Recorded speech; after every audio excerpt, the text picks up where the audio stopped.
want to make the perfect prawns. They only don't take any seconds to put in the oven.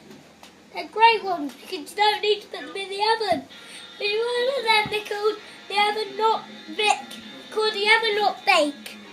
That's what they're called. The oven not bake, and it's a great name, isn't it? Because you don't put them in the oven, and you don't bake the oven not bake. And you sort of bake them, but you don't really bake them. Right, so you get a ball, but then you don't need to take any bites, because you don't need to make one, you can make lots of them. So, you take it like, you get a knife, and you like sort of make it into like a moon shape, you know what I mean? Like, chop it into a moon shape. And that will be a bit hard, but try. And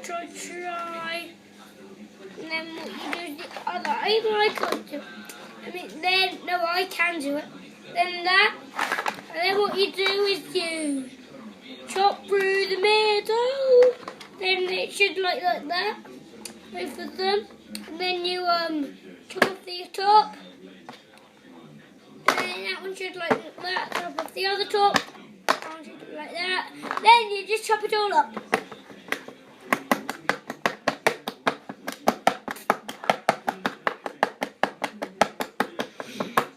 Have it for real. Thank you for watching. And then relax. Bye bye. Then relax and press the button.